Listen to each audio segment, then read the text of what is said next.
Now we're in part 3, and we're back to the last slide we used on the previous disc. It's about cover letters, resume, and resume is who you are. You're trying to determine that. And then, of course, there's things like interview and tough questions like, what about that convicted felony? Anyway, so, and references. All of those we're going to begin to look at, but we're going to look at this on a very much an overview basis, not on a detail basis. The first piece of curriculum we go into has to do with databases. And they're not only a source for employers, they're a source for people that you could sell to if you're selling to businesses. So databases come in various sizes and shapes, and they're available. We'll only talk about the main one that we use, which is called RefUSA. It's all one word, and it means referenceusa.com. And it's a private database that's updated all the time. Excellent database, millions of companies in it. And you find it at the Rancho Mirage Library. We're talking locally here. There may be other places you can get it. I believe that the Cathedral City Library may also have it. But the Rancho Mirage Library has a nice facility for people that are specifically looking for jobs. And the reference librarians don't always know how to do this, how to access the database. Sometimes they do. I mean, they're excellent people, and they're very helpful. But what you want to do is take one trip to the Rancho Mirage Library. This is what we do in our program. And down there, you learn how to access that database. One of the great keys to what I do is that I turn the students into teachers. You say, oh no, that's not good. You got to have a PhD teaching kids. That's not the way it works. These are not kids, they're adults. You need to have a unit of learning that has a conclusion, and anybody can teach it. And you may not even know what you're doing. You may never have been in front of a computer before in your life. This is a keystroke list. This part of it, ignore for the time being. We're talking about your first time at the Rancho Mirage Library. You go in, you get a library card. Somebody is there with you who is a student or a teacher, and the teacher was a student. Last time out, he was a student, and he takes you in there, and he may take 3 other people with you. This is typically what happens. And so you go down to the Rancho Mirage Library. It's a private database. They are renting it, so you get to go in and access it with your library card. You use the last 5 digits of your library card number. And you never have to go back to the Rancho Mirage Library. In order to get a library card, all you need to be is a person that can prove you're a resident of California. So it's a driver's license, whatever form that takes. And then you're looking at starting up here.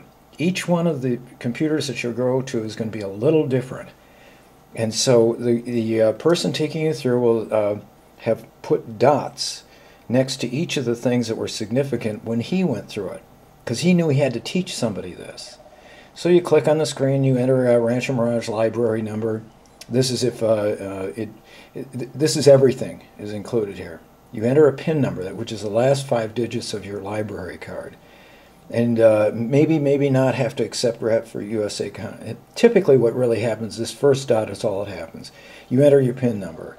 And then there may be a drop-down box that means get out of the way in order to get on the internet. If not, it's not. In this particular case, he didn't have to do that.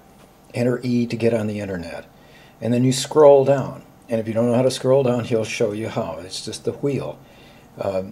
You don't need to have any kind of computer background to do this. Then you go down to e-sources, and then it's business information, research, and Research USA. It may say Ref USA, who knows what it'll say, but it's research. And then U.S. businesses is the next button you push. And then you're going down to custom search, by geography, by city, choose California, choose your city. And what happens on this is, I actually took a guy down, and he was in one of the early groups. And I said, where do you live? Because we were trying to figure out which geography to search. And he said, I live in DHS, Desert Hot Springs. And he said, there's no jobs out there. And that was absolute. And I said, well, see. And so we entered that database, got down to see how many companies, how many employers were in Desert Hot Springs. 28 pages. They're listed by company name, by the person to contact, owner, president, whatever it is, manager. It gives the address, his phone number, and a great amount of detail on the company itself. What does it make? What's going on, as far as how many employees, how many offices do they, whatever information that is available on them is all within that database. And you have to, at some point in time, look to either download it or find some way to use it. You may be just searching your neighborhood to find out where are the people, where are the companies. So we have a list of employers that we can access. We've gone down and double-checked it. There's a little check-off thing on it so you can make the list smaller of people you want to approach. And then you come up and say, okay, what about my resume?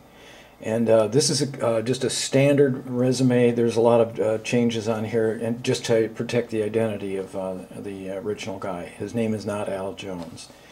And so he has his phone number prominently at the top and prominently at the bottom. That's significant.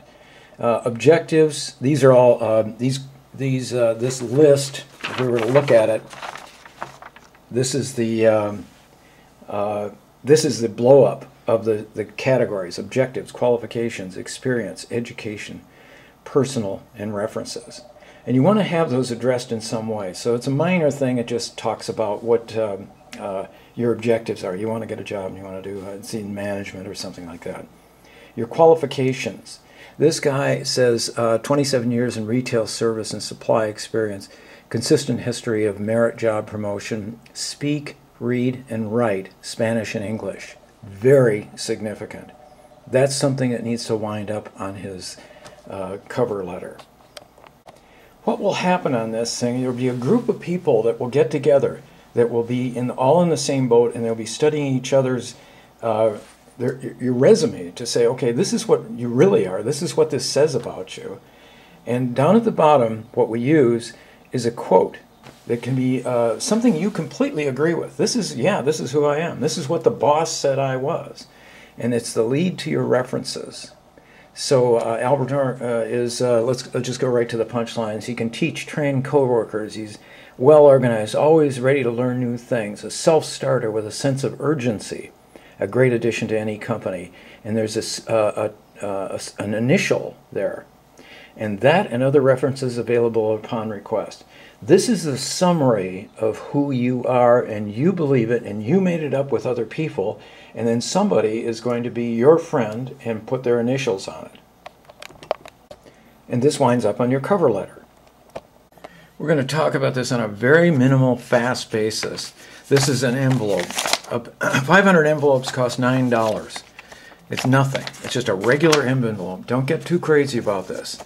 This is what you can write manager on it, fold a resume because you have a stack of Xerox resumes, and walk that in and set it on somebody's counter. I don't care who it is. That's addressed to manager. People open their mail. You're going to be surprised that people actually open their mail. So this is you getting a job using your resume, maybe a cover letter, and the cover letter can be generic too. This is an example of a generic thing that you can Xerox. First of all, no dates on it. It just says good morning. And attaches a cover resume, blah, blah, blah, blah, blah, blah, blah, blah, blah, with a signature on there. That's all you need, so you can bundle it up. So what you have then is you fold these up and stick them in an envelope like this, write general manager, manager, whatever it is you want to put on there. It can be very neat handwriting. You can use it as you can run it through a printer so that you have a stack of these things. You want to get a lot of them. So $9 buys 500 envelopes. You got all kinds of envelopes. Arima paper costs about $6, and then you just spend your time inserting it, and then find, because you have a database, you can go out and start looking for somebody that will, not look for somebody, you start handing these things out. It's not intrusive. You do the same thing if you're taking this out to homeowners to find work, if that's what you're going to be doing, selling to homeowners. Same thing, envelope, the whole works, you take them out and you walk a neighborhood. This has to end this right now. Obviously, we've covered a lot of stuff and we have not covered it in detail.